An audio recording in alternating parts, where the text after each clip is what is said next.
வாக்குச்சீட்டை தடுப்போம், ஜனநாயகத்தை பாதுகாப்போம் என்கின்ற அளவில் இங்கே தமிழ்நாடு காங்கிரஸ் கமிட்டியினுடைய சார்பில் நடந்து கொண்டிருக்கக்கூடிய இந்த மாபெரும் மாநாட்டை வாழ்த்துவதற்காக நான் வந்திருக்கிறேன்.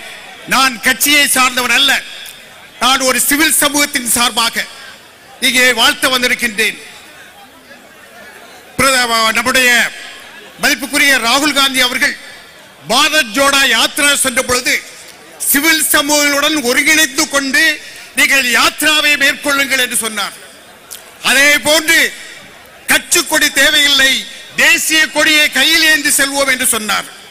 அப்படி சொல்லும் பொழுது கன்னியாகுமரியில் அவர் துவங்கிய அந்த இடத்தில் யோகேந்திர யாதவ் அவரோடு சேர்ந்து அதில் பங்கு பெற்றவர்கள் தான் எங்களை போன்றவர்கள்.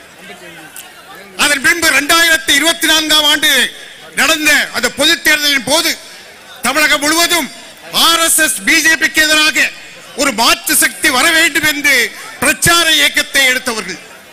அன்று திரு ராகுல் காந்தி அவர்கள் சிவில் சமூகத்தை அங்கீகரித்தார். இன்று தமிழ்நாடு காங்கிரஸ் கட்சியுடைய தலைவர் மதிப்புக்குரிய திரு செல்வ பெருந்தகை அவர்கள் இன்று அங்கீகரித்திருக்கிறார். அவரை நாங்கள் பாராட்டுகிறோம், அவரை மனதார நெஞ்சார பாராட்டுகிறோம்.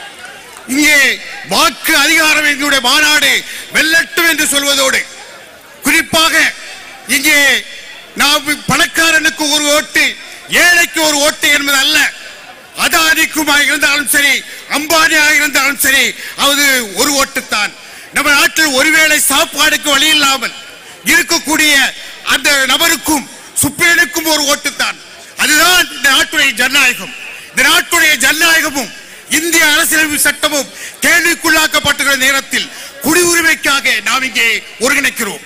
கட்சி மட்டுமல்ல, கட்சியை கடந்து இந்திய நாட்டுடைய குடிமக்கள் அனைவரும் ஒரு மாற்று புரட்சிக்காக, மாற்று சிந்தனைக்காக ஒருங்கிணைக்க வேண்டிய அவசியமான காலகட்டத்திலே இருக்கிறோம்.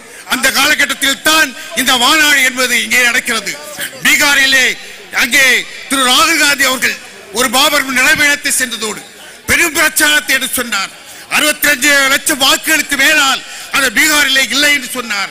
யோகேந்திர யாதவ் அவர்கள் நீதிமன்றத்திற்கு சென்றார். இதையெல்லாம் நாம் பார்த்து கொண்டிருக்கிறோம். இந்த நேரத்தில் தமிழகத்திலும் இதே சூழல் வருவதற்கான வாய்ப்பு இருக்கிறது என்பதை குறித்துதான் முதல் முறையாக தமிழகத்திலே காங்கிரஸ் கமிட்டியானது, தமிழக காங்கிரஸ் இயக்கமானது இங்கே இந்த மாநாட்டை நடத்துகிறது.